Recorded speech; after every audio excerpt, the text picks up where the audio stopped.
Hola Santiago, hola Chile, hola al mundo que nos sigue a través de cooperativa.cl.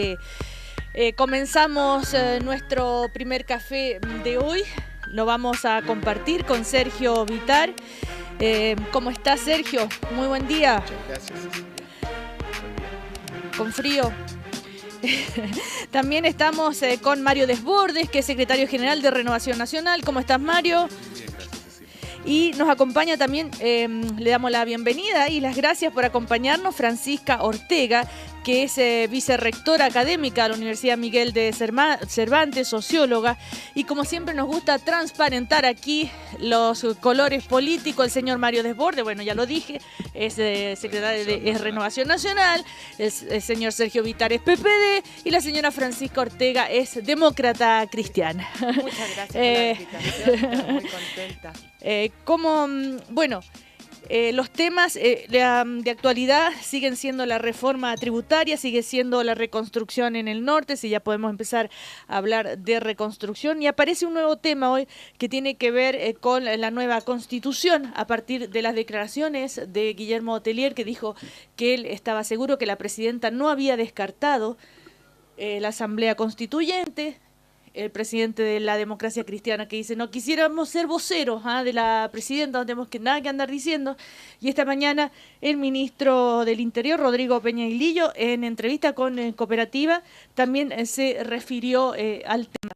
Les propongo que escuchemos, en un ratito más, lo que dijo el ministro Peña-Ilillo, pero bueno, es el tema. ¿Cuál cree que él dijo que se van a seguir todos los mecanismos que están dentro de la democracia, ¿no es cierto? Y lo que nuestro sistema acepta. ¿Algo que decir al respecto? Yo diría que la sensatez en política es una virtud y en ese sentido atenernos a lo que expresó la propia presidenta de la República respecto de lo que llamó las características del procedimiento: participativo, democrático, institucional, que son las bases que nos dan estabilidad para los cambios. Ahora, la fórmula específica también dependerá de las circunstancias. ¿Qué es lo primero? El contenido de la nueva Constitución. ¿Qué es lo que viene a continuación? El procedimiento, que puede ser dos. Uno, el Parlamento con poderes constituyentes, o, si por razones que no podamos hoy día predecir, pero se entrabara, un nuevo sistema que significa elegir una suerte de otro Parlamento, que es una asamblea constituyente, para que trate este problema. Pero hoy la tarea es pensar el contenido y vamos a seguir el procedimiento que se resuelva en su momento. Yo creo que el primer paso, y ahí de mi opinión personal, es recurrir al Parlamento. Ahora, desde la oposición dicen, no tenemos claridad de lo que quiere hacer la presidenta. Y esa frase, no tenemos claridad, se ha escuchado en los últimos días mucho. No tenemos claridad sobre la reforma tributaria, no tenemos claridad sobre la reforma educacional, no tenemos claridad sobre el tema de la Constitución. Mario Desbordes, ¿hay un error político de parte del gobierno de no ser más explícito o hay cierta ansiedad de parte de la oposición?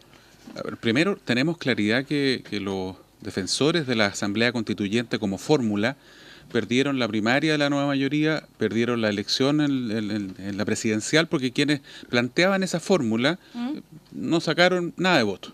Y los que pidieron marcar a C pensando en que iba a tener una abrumadora cantidad de votos marcados, la verdad es que se encontraron con un resultado bastante pequeño.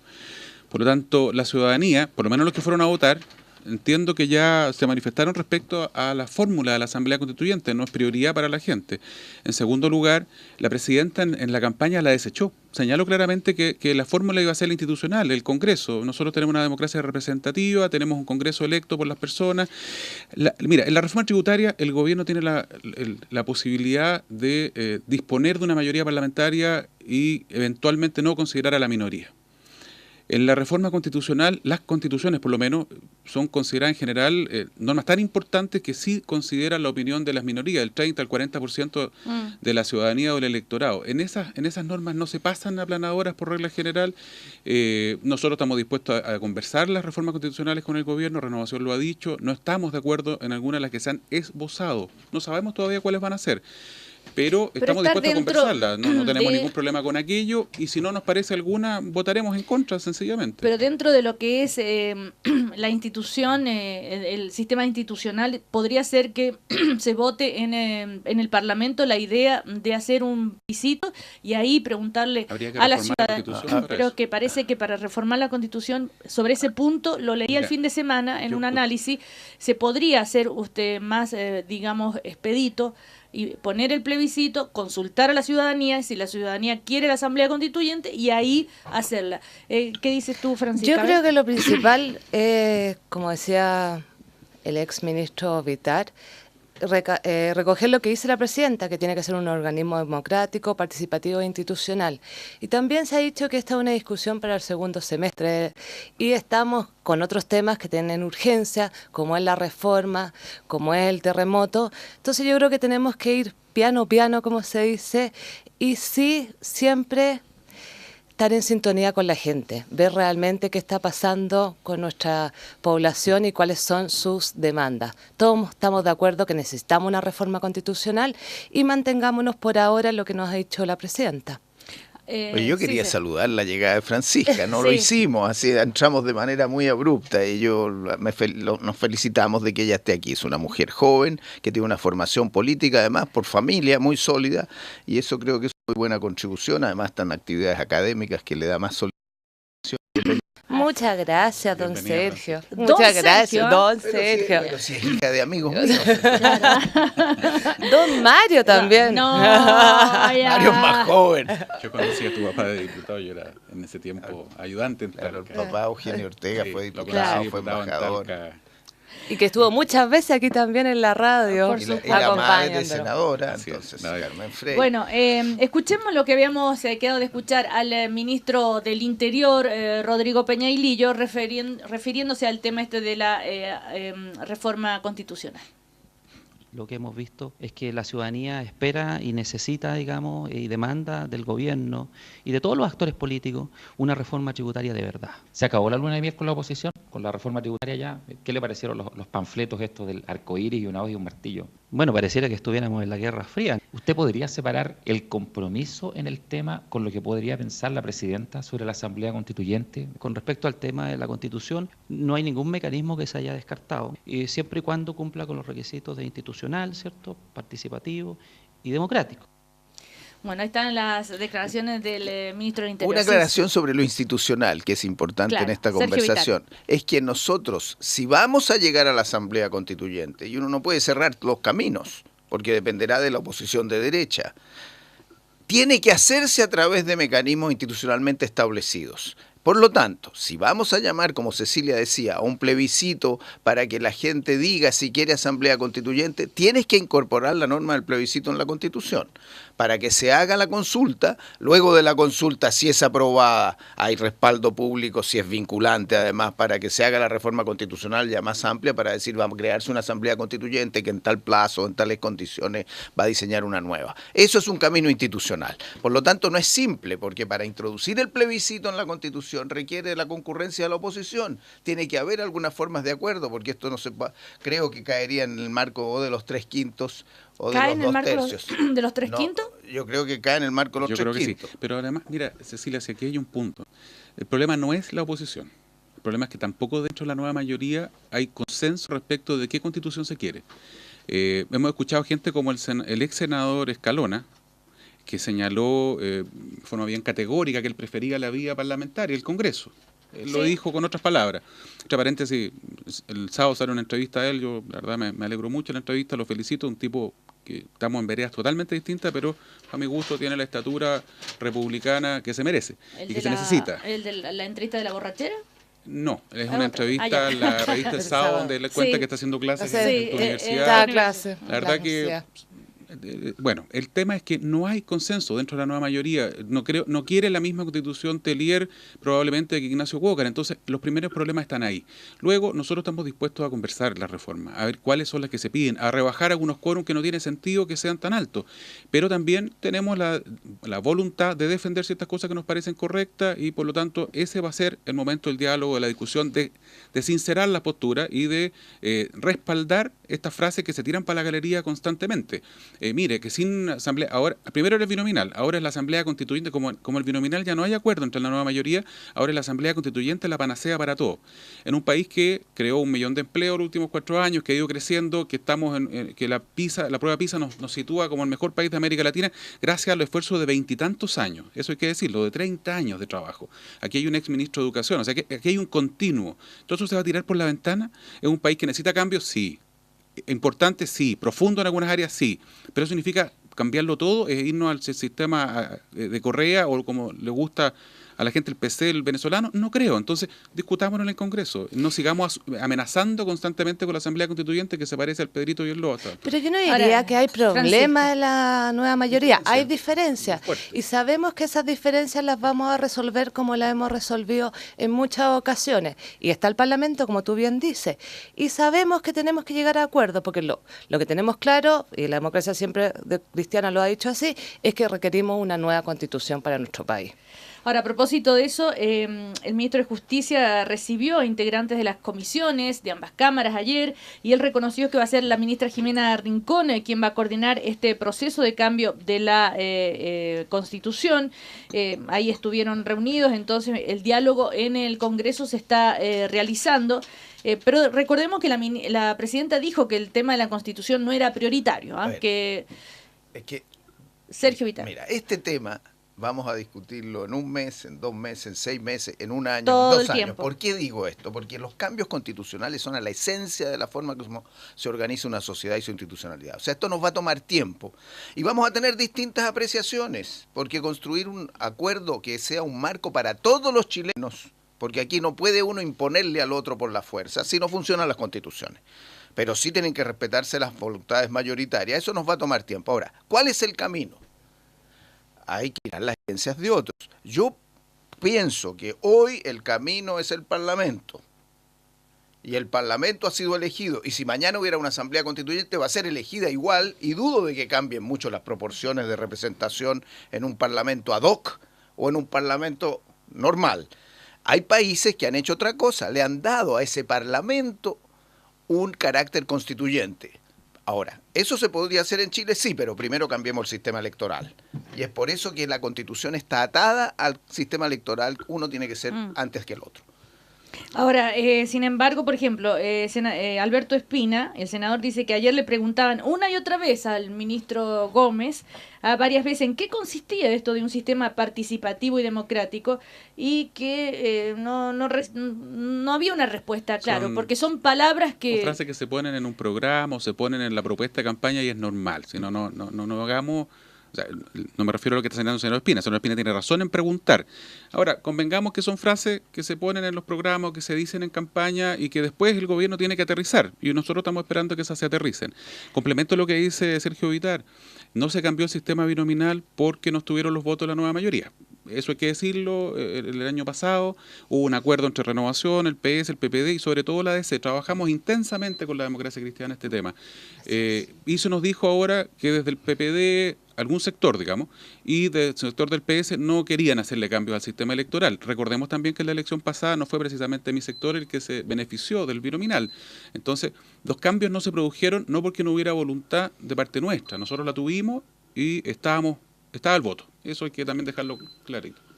No hay que lograrlo ahora. O sea, yo no comparto esa visión de quién causó. Pero lo que el hecho concreto en política hay que ver las realidades. Si no se logró, hay que lograrlo ahora. Creo que si ustedes tienen acuerdo también, tenemos que avanzar porque el sistema electoral actual es un obstáculo para hacer después el cambio constitucional. El acuerdo está firmado y está listo. Si les parece, la votamos. Yo creo que también es bueno que se señale que la ministra Rincón va a estar llevando el tema, va a hacer las mesas de trabajo y que también este es un trabajo en conjunto con otros ministerios, como lo dice con el ministro Gómez.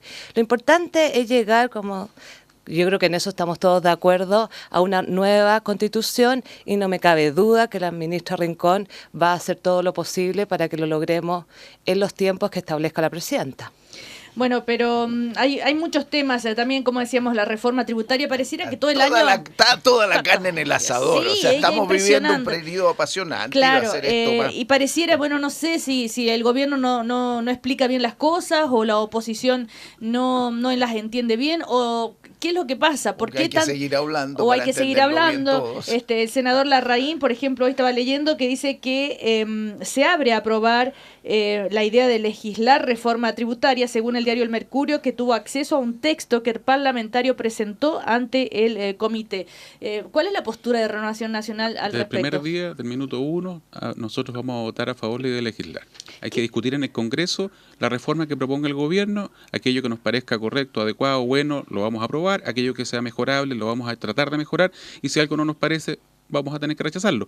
Creo que la reforma contiene algunos errores, y de hecho ya están quedando en evidencia, pero es normal también cuando se presenta un proyecto de esta envergadura y el gobierno tiene que tener la humildad para reconocer que hay cosas que se equivocaron. Por ejemplo, ¿Cuál? hay una que la presidenta fue muy enfático, hay una restricción o un aumento del impuesto bastante discriminatorio a los vehículos diésel, que no se justifica técnicamente. Legalmente uno puede decir lo que quiera, pero técnicamente tiene que justificar esta discriminación, si no pasa a ser arbitraria.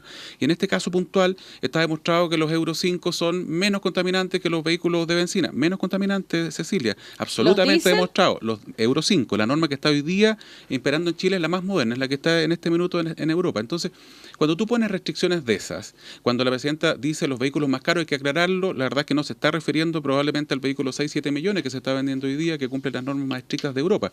Ahí me parece que hay un error. Lo otro, el food.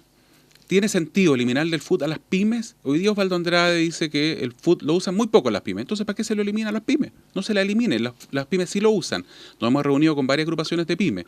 Ellos lo necesitan, es una herramienta importante para empresas que no cuentan con la flexibilidad crediticia que tienen las grandotas. Entonces, cosas como esas tendremos que irlas conversando y otras más, obviamente. Ahora, los grandes empresarios que piden no apurar la tramitación de la reforma tributaria, eso es otro punto, nos vengan a pedir ahora que nos apuremos en una reforma que es muy importante, que va a ser un cambio profundo. ¿Por qué se quiere apurar tanto? ¿Solo para tener algo que decir el 21 de mayo? A ver, la reforma tributaria es un paso fundamental y va a generar debate y puede tomar un tiempito más.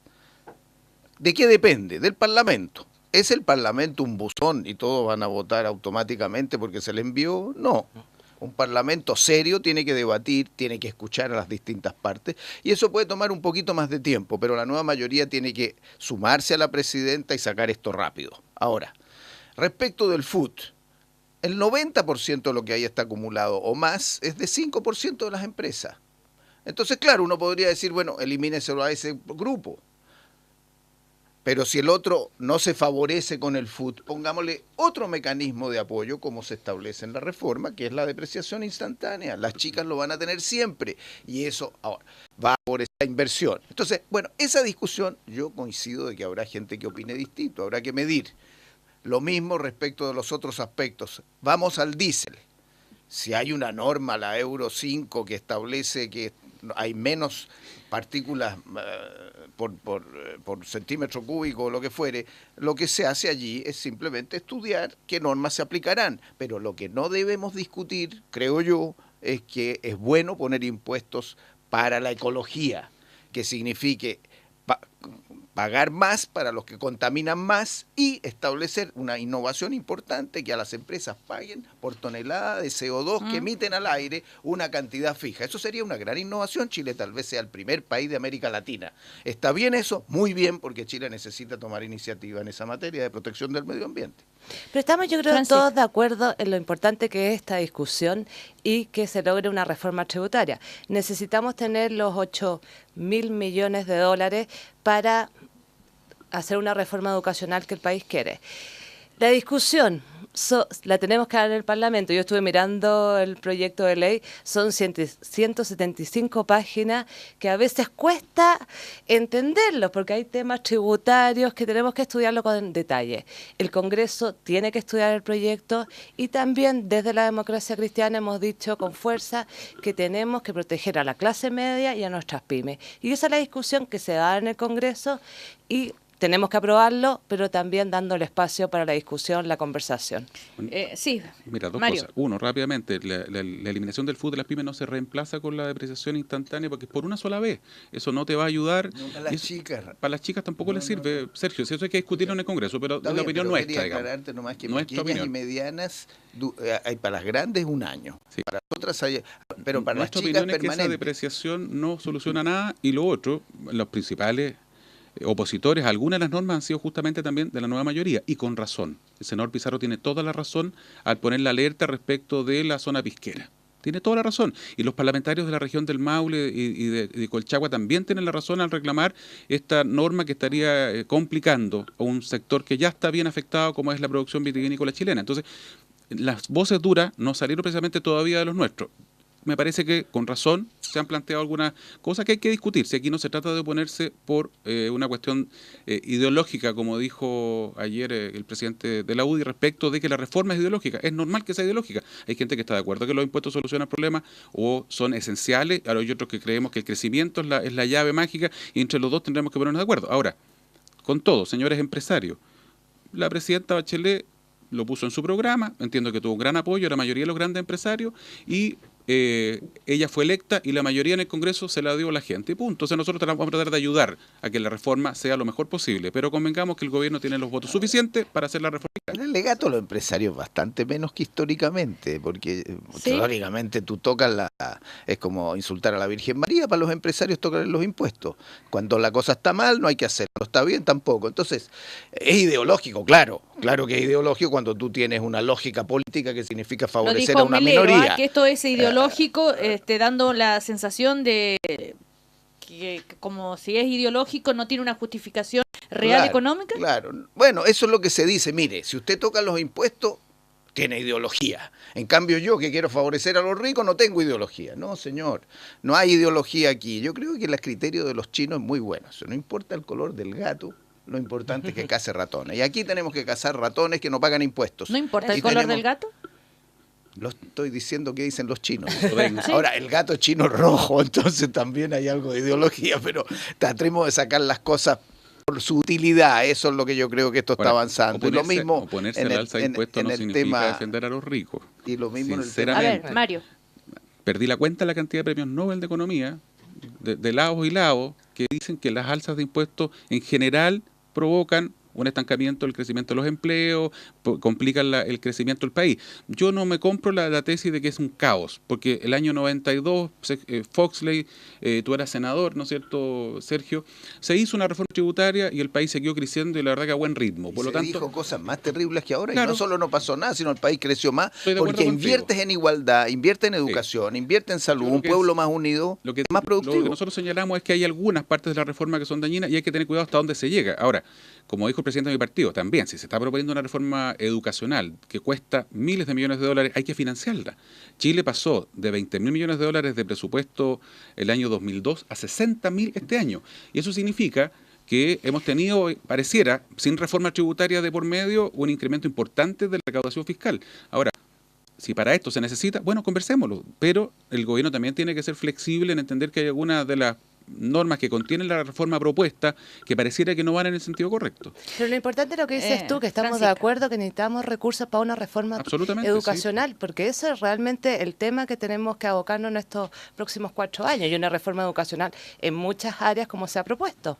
El terremoto, vamos a hablar un poco de la reconstrucción. Por supuesto, terminemos con la reforma educacional y terminamos con los 3 puntos, educacional, de la educación. Ya se reunió el ministro de Educación con la ACES que dijo, bien, ok, pero la CONES, que dijo, ok, pero seguimos atentos, salieron satisfechos, parece por el tono de la reunión, pero van a seguir atentos. Y ya hay una convocatoria a una primera marcha del 23 de abril. Los estudiantes de la ACES fue la que los convocó. La reforma de la educación entonces va a ser otro tema. ¿Cuál es la postura de Renovación Nacional? Hay una especie como de una reflexión, y se está haciendo una reflexión también sobre las posturas de Renovación Nacional desde el Instituto Libertad sobre varios temas. El Instituto Mario Libertad aportó como muy buen documento, pero dentro del aporte que están haciendo muchos otros en un proceso de revisión de la doctrina, de los principios del partido, ¿no? Respecto a la reforma de educación, no la conocemos todavía. Nosotros no tenemos idea de cuál es el detalle. Se ha señalado que se va a financiar el copago, por ejemplo. Queremos ver cómo afecta la educación mixta, la particular subvencionada. Nosotros creemos que hay que limitar ciertas cosas, que hay que obligar a que de los ingresos obtenidos por los establecimientos una parte específica, un monto, porcentaje determinado, vaya como reinversión al establecimiento, etcétera, pero tampoco estamos por cortarles el agua, como han planteado algunos de fuera del gobierno, los estudiantes sobre todo, a la educación mixta. No nos parece correcto, no nos parece adecuado, o sea, nos parece que lo esencial es mejorar la educación pública, importantísimo, pero permitiendo la convivencia de los tres sistemas, el privado, el mixto y el público. Entonces, no tenemos idea cómo viene el proyecto, sería muy injusto que estuviéramos haciendo una crítica antes de conocerlo y estamos expectantes. Nos interesa que el ministro ojalá pronto traduzca en un proyecto los anuncios que hasta el minuto han sido muy genéricos, muy generales. Pero, por ejemplo, Francisca, respecto a la reforma de educación, universidades como la que tú trabajas, ¿qué va a pasar si se lleva a cabo la reforma de la educación? ¿Es una universidad privada que no recibe... sin fines de lucro. ¿Sin fines de lucro? Y lo digo con toda propiedad. Bueno, porque es ilegal además el lucro en la universidad, ¿no? O sea, nuestra universidad se ha definido como una universidad privada con un fin público. Los directores, los socios de la universidad, en vez de sacar plata, como lo hacen en otras universidades, ponen plata todos los años para becas a nuestros estudiantes. Tenemos estudiantes de los sectores más vulnerables, trabajadores. ¿Por qué hay tanto temor entonces desde el sector privado de la educación ante esta reforma? Y también, por ejemplo, que no va a haber libertad de elección, que las universidades religiosas... Pero por eso nosotros tenemos que discutir el tema y dar espacio para todo tipo de universidades. No podemos dejar que algunas universidades que tienen un fin público terminen. Una universidad estatal, la Universidad de Concepción, ¿es una universidad pública o una universidad estatal? ¿Qué definimos como universidad pública? Yo creo que son temas que tenemos que entrar a conversar en la discusión. Déjenme una cosa más. Un tema que yo creo que la reforma tiene que enfocar es el tema de la inclusión. Lo ha dicho la presidenta, está dentro del programa de gobierno, pero hay un tema mayor en la educación básica y parvularia de la inclusión de niños con necesidades educativas especiales. Ayer yo hablaba con mi hijo que me escuchó que iba a preparar esta conversación de hoy día y me decía, mamá, ¿por qué no propones eso? ¿Por qué no propones que todos los colegios recibamos a niños con déficit atencional, con síndrome de Down, con autismo? Y lo digo de la experiencia. Yo tengo un hijo autista y yo sé que esta sociedad en este ámbito está discriminando mucho. Ayer yo leía, o el fin de semana, un artículo donde se había hecho un estudio sobre que la mayoría de los liceos finalmente y de los colegios reconocían que sí hacían un proceso de elección a la hora de recibir a los alumnos. Y aunque no está autorizado, pero ellos reconocían que lo hacían finalmente. Pero ya más es terrible lo que vivimos los papás con niños. Pero no solamente por el tema de eso, solamente niños que simplemente o porque no pasan el examen, la prueba, estoy hablando de niños, ¿no? La tensión que viven los padres para ingresar a un hijo a la educación es terrible. La tensión del test de los niños, el test de los papás. Y eso es algo que tenemos que normar. No puede ser este sufrimiento que viven los papás y no puede ser que no demos la oportunidad para que hayan distintos sistemas educacionales. Siempre preocupados de la calidad, de la inclusión y no segmentar a la sociedad. Hay selección. Sergio. Y la ley dijo no hay selección. Sin embargo, esa ley tiene una ambigüedad. En un artículo dice no hay selección y en el siguiente dice puede haberla. Entonces hay que modificar esa disposición y la Superintendencia de Educación Escolar tiene que implementar la norma. Ahora, hay distintas formas. Una es que sea otro órgano el que distribuya a los niños en los colegios y no sea la selección que hace a cada municipio o cada colegio, que puede ser municipal o regional, existe en Australia, existe en otros países. Otro sistema es el del sorteo, que existe también en Estados Unidos. Pero Francisca tiene razón una cosa, primero, en el efecto sobre los padres de que no saben por qué se les rechaza o no se les rechaza, cuando el Estado es el que está poniendo la plata y tiene que garantizarle a todos que ingresen. Pero además hay un problema adicional, los niños con educación especial. El desarrollo moderno muestra que en un mismo colegio niños con algunas deficiencias en algún ámbito de su formación son positivos en otro ámbito de su formación y tienen que estar con los niños que no tienen ninguna dificultad y que eso mejora incluso el aprendizaje de los dos. Sin embargo, aquí seguimos con una cierta segmentación y discriminación y muchas veces llevamos a niños que tienen alguna discapacidad menor a un colegio especial. Y esos colegios especiales en la política mundial hoy día deben estar restringidos a sectores pequeños y tenemos que darle más recursos a ellos. Así que ella tiene razón, hay que eliminar selección y hay que incorporar niños con alguna discapacidad en los colegios. Para dar más precisión sobre lo que había leído, a pesar de que uno de cada 2 directores admite que su colegio selecciona a los nuevos alumnos, decía esto. Es un estudio de CEPE y del Centro de Políticas Públicas de la Católica, ¿no es cierto? A pesar de que antes de séptimo básico se prohíbe que los establecimientos que reciben aporte del Estado realicen entrevistas o sesiones de juegos para entregar cupos, en la práctica eso no ocurre. Incluso instituciones con baja demanda utilizan este tipo de métodos de selección. Este artículo, cuando lo leí, dije, ¿pero cómo? O sea, viene pesimista. Ahí viene también las normas que aplican otros países que yo creo que tenemos que estudiarla y nos pueden servir para evitar la selección. Mario, ¿vamos a ir a comerciales? A la vuelta seguimos entonces conversando. Ya vamos a hablar ahora de la reconstrucción también en el norte, cómo ha sido la reacción de este gobierno. Sigue el tema de la reconstrucción. También nos acompaña cada mañana la Universidad Alberto Hurtado. El ministro Nicolás Eizaguirre declaró que la educación pública se ha reducido al basurero y que necesita un cambio de raíz. ¿Qué tienen que decir los municipios al respecto?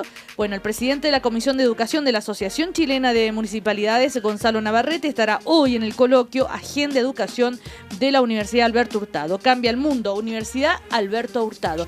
Comerciales y seguimos con el primer café. Seguimos en el primer café, estamos con Francisca Ortega, Mario Desborde y Sergio Vitar. La palabra es para Mario Desborde, secretario general de Renovación Nacional. Quería decir algo sobre educación. 3 cosas rápido. Mira, Francisca lo dice con muchísima, en la justa medida. Educación pública es lo mismo que estatal, universidades estatales, solamente ellas pueden cumplir el rol público. ¿Qué pasa con la Universidad Austral, la Federico Santa María? Que no solo la Católica, la Universidad de Concepción. Yo trabajé para la Universidad de Concepción, una institución extraordinaria, y no es pública, no es estatal, perdón, y cumple un rol público. Entonces, es un debate que hay que tener y no ser tan sesgado como algunos que plantean que solo las estatales pueden cumplir el rol público. Eso es ridículo. 2, lucro. ¿Cuándo nos van a definir? ¿Cuándo vamos a entender a qué se refiere el gobierno con el lucro? Yo tengo a debates con algunos otros personeros de la nueva mayoría. Yo lo que planteo, una universidad privada que invierte, que construye una sede, a veces a través de una inmobiliaria, esa inmobiliaria te arrienda a precio absolutamente de mercado, verificable que es de mercado. ¿Eso es lucro o es parte de la necesidad de esa institución para ir creciendo? ¿Sí? ¿Cuándo vamos a definir aquello? Nosotros, como partido, lo que pedimos es conocer la ley. Y lo último, yo estoy en completo desacuerdo con la desmunicipalización. Completo desacuerdo. Creo que es un error tremendo. Es un error, un retroceso. El problema de las municipalidades no es su capacidad o no de entender lo que está pasando en su comuna. El problema es de recursos. Se reventó a las municipalidades con una ley que está completamente desfinanciada. La subvención no da. Entonces, vamos a echarle la culpa a la municipalidad, que en algunos casos como Cerro Navia, que tiene 9.000 millones de pesos anuales de presupuesto, 9.000, y le destina 3.000 o 4.000 a la educación de sus cabros, le vamos a echar la culpa al municipio por algo que el problema de fondo es que no tiene financiamiento. Claro. Yo no creo que sea la solución la desmunicipalización, y lo hemos planteado también en Renovación. Eso, ¿no? Bueno, vamos, Sergio Vitar quería hablar sobre el terremoto, sobre cómo reaccionó el gobierno, sobre la reconstrucción. Recordemos que Sergio Vitar era ministro de Obras Públicas para el 27F, que a las 5 de la mañana estaba en su ministerio, a las 6 de la mañana estaba en la ONEMI. ¿Cuáles son las grandes diferencias? Se puede decir que ahora que se aprendió la lección y no hubo problema en sacar los militares a la calle, que la presidenta se quedó en la moneda, que todo se hizo mejor que la otra vez, como dice la oposición. Primero, que yo fui senador por esa región, entonces la conozco bien y uno la tiene en el corazón, porque cuando representa una región se marca por ella.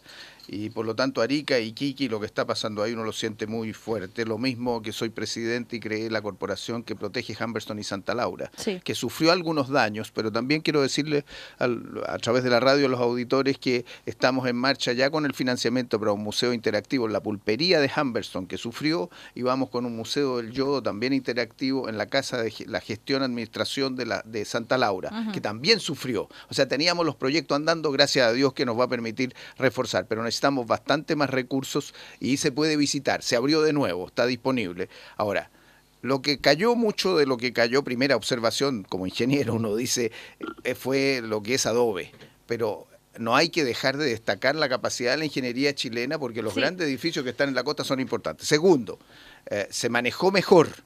Sin duda se aprendió de lo que ocurrió Pero tercero, hay que decir que este es mucho más chico que el otro en materia de energía que se desató por la naturaleza. O sea, el daño producido en el sur es porque fue casi, según los sismólogos, 10 o 20 veces más intensa la energía que se liberó en ese desplazamiento de las placas. De manera que ahora concentrarse en eso, lo que yo llamaría nomás a los sismólogos, muchos que ellos son amigos, no estar diciendo que viene otro megaterremoto, porque en realidad aquí hay un problema que no se resuelve con reconstrucción, sino que el alma de la gente y el temor de estar viviendo una situación inmanejable. Francisca, ¿algo que decir sobre cómo se reaccionó ante el terremoto? Yo creo que hemos avanzado desde el 27F a lo que pasó la semana pasada. Una pequeña reflexión. Sergio se acordaba de mi papá. Mi papá vivió como era embajador en Canadá el 27F en Canadá y entendió cómo los canadienses tenían un sistema de emergencia. Esos sistemas de emergencia son los que tenemos que seguir avanzando. Ya tenemos una ONEMI mejor, avanzamos, dimos un paso, pero tenemos que mirar la experiencia internacional, mirar Canadá y esos sistemas que se han creado en otros países. Y yo estoy totalmente de acuerdo. Hay que levantarle el ánimo a la gente del norte, no seguir diciéndole, viene otro. ¿Pero no hay que levantarle las casas en vez del ánimo? Las casas y el ánimo. Mario. Mira, yo lo tuiteé como estábamos ahora el mismo día. Yo creo que se actuó bien el día de la catástrofe. La ONEMI funcionó en buena forma. El director, el general Toro, ha demostrado que es la persona competente para el cargo y me alegro que el gobierno lo haya ratificado. Yo felicité también que el gobierno lo haya hecho. Estuvieron en la ONEMI los que tenían que estar. Esa primera cosa. Yo era subsecretario de investigaciones designado por el presidente Piñera, no éramos nada, éramos personas designadas en un cargo y nos tocó acompañar al presidente Piñera el 27F a la ONEMI y había demasiada gente. La verdad que no era necesaria la presencia ni de un tercio de los que estaban ahí. Se aprendió la lección. No corresponde que esté el presidente o la presidenta de la República y en eso le llevo la contra a mi sector, que muchos se quejaron que la presidenta no hubiera estado y que no hubiera hablado. No corresponde. Ella debe estar en otro lugar. El Palacio de la Moneda en este caso me pareció adecuado. En la ONEMI a lo más el ministro del Interior y las personas técnicas en la materia. Así que respecto de eso me pareció bien, se tomaron las medidas correctas, esta vez no hubo temor, no hubo quizás este problema ideológico en sacar a las Fuerzas Armadas de inmediato a la calle. Yo creo que se actuó bien en eso. Pero las Fuerzas Armadas tuvieron una reacción distinta en esta oportunidad que en la oportunidad anterior. Mira, mi versión, porque yo lo vi en ese minuto. Las Fuerzas Armadas en la zona central obviamente la situación era completamente distinta, como dice Sergio, así que no hay que comparar, porque la Armada estaba en un desastre gigante. Yo visité la base ASMAR con el ministro de Defensa, yo era subsecretario en Defensa, poquitos días después de asumir, y sin comentario, digamos, la mitad se tiene que omitir por seguridad nacional y la otra mitad por pudor, porque estaba destruido completo. El ejército sufrió daños también importantes en la zona central, gigantesco, así que ojo con eso. Yo creo que no son situaciones comparables en eso, pero la decisión, la voluntad de sacar a las Fuerzas Armadas de inmediato, supeditadas a la autoridad civil, porque aquí se determinó zona de catástrofe, me parece correcta. Ahora, estimado ministro Peñalillo, con todas las loas que le tiramos permanentemente porque esperamos que usted haga bien la pega, por favor, plazos. ¿Cuándo va a reconstruir? ¿Cuánto y cuándo? 2, me parece que no es correcto cuestionar o poner en duda que se va a implementar el programa, ni siquiera las 57 medidas por el terremoto. El gobierno del presidente Piñera sacó adelante igual el programa. Nos reunimos, me recuerdo inmediatamente, se le preguntó al presidente, ¿mantenemos el programa de gobierno? Sí, dijo el presidente. Hay que hacer las dos cosas. Entonces, segunda cosa, no entremos ahora a buscarle la quinta pata al gato a ver si podemos demorar esto o aquello, porque no se justifica para nada. Y 3, obviamente, junto con tener plazos razonables y rápidos, si se han detectado, como dijo la presidenta Bachelet, nuevos nudos centralizadores a lo mejor que hacen difícil reaccionar como uno quisiera, corregirlo rápido. Por lo tanto, lamento que se haya retirado el proyecto del sistema de emergencia. El gobierno lo retiró ahora. ¿Para qué se retira? ¿Por qué no se mejora? ¿Por qué no se corrige? Esto no puede estar 4 años en el Congreso, tiene que discutirse ahora. Bueno, yo creo que el gobierno está avanzando a la máxima velocidad. El ministro Peñalillo lo ha hecho bastante bien, estaban todos los ministros allá. La ministra Zabal de Vivienda está definiendo los programas, fue muy explícita, la presidenta ha estado encima de todo esto y en la misma región. Y yo creo que esto va a la mayor velocidad, con el mayor voluntad y con el apoyo de la gente de la región, porque la región tiene que tomar también su control de las cosas y no estar esperando todo de Santiago. Hay que ayudarlos con más recursos, con más gente, con más técnicos. Pero yo creo que eso va bien. Ahora, los plazos también dependen de catástrofes nacionales. Uno tiene que concentrar toda su energía como ministro en ayudar a la gente primero y después seguir con los otros proyectos. Si eso requiere algunas semanas puede ser, pero el rumbo no se cambia y el programa no se cambia. Eso lo ha señalado el gobierno con bastante claridad y creo que es bueno. El primer rumbo es solucionar los problemas a las familias del norte, y eso es lo que estamos todos enfocados. Y segundo, tenemos que darle más poder a nuestras regiones. Por eso es tan importante que ayer se haya constituido esta comisión de descentralización y desconcentración. Tenemos que darle más recursos a las regiones para que puedan decidir. A mí me encantó ver a muchos demócratas cristianos, pero también me faltaron algunos demócratas cristianos ayer en la comisión. Me faltaron como Eduardo Palma, Manuel Tovar y otros. Tenemos que avanzar en esas comisiones, tenemos que integrar a todos y tenemos que pensar realmente, como lo ha dicho siempre la ADC, en una desconcentración. Francisca, ¿cómo es que te faltaron? A ver, Me faltaron algunos de en la comisión. Y puedo mencionar a 2 o 3 y me siguen faltando más. ¿Y qué quieres decir con eso? Lo que es eso simplemente. ¿Pero por qué faltaron? Habría que preguntarle a los que están encargados de esa comisión. Una cosita cortita. Ahí hay la primera crítica política de Francisca. Me gustaría que se explicitara. ¿Que hay una interpretación de parte de la democracia cristiana? No, lo estoy hablando solamente a título personal. Yo he visto siempre a la ADC muy preocupada por el tema de la desconcentración y la descentralización, y he visto a muchos camaradas estudiando los temas. Y permítame decir que hay otros camaradas que también podrían haber estado en esa comisión. Nosotros, la semana pasada, la diputada Paulina Núñez de Antofagasta ingresó un proyecto de ley que le pide al gobierno que incorpore en la reforma tributaria que a lo menos el 10% de lo que tributan las empresas se pague en la región donde producen, porque usted está tributando todo en Santiago. Que ojalá las patentes comerciales que pagan los grandes comercios, las grandes empresas, se paguen en el lugar donde se produce el ejercicio comercial, donde se desarrolla la faena o la labor, porque hoy día se está pagando donde está la casa matriz. 2 cambios parecieran chiquititos, pero que para muchas regiones pueden significar hasta duplicar su presupuesto. Entonces, tratamos de contribuir y estoy contándole 2 iniciativas que lideró la diputada Paulina Núñez de Antofagasta, que nos parece que son esenciales y le pedimos al gobierno con todo cariño que las recoja, porque dentro de la reforma tributaria son perfectamente atendibles, cuando también estamos hablando de que estamos demasiado centralizados. Lo mismo, solamente decir lo mismo en las zonas extremas. Nosotros tenemos una política horizontal, como si todas las regiones fueran iguales. No es posible. Las zonas extremas tienen que tener otro manejo tributario, y por lo tanto en esta comisión de descentralización que hablábamos recién, allí debiera meterse esta idea de retención de ciertos recursos especiales para que formen capital humano más avanzado, cambien la organización, hagan desarrollo. Pero si tú me permites, yo quería tocar en un segundo 2 temas internacionales que me parecen importantes. Bolivia. La próxima semana se entrega la demanda boliviana contra Chile. Chile creó recién un apoyo de 30 personas, 35 personas. Pero quiero hacer la siguiente observación. ¿Qué aprendimos de La Haya con Perú?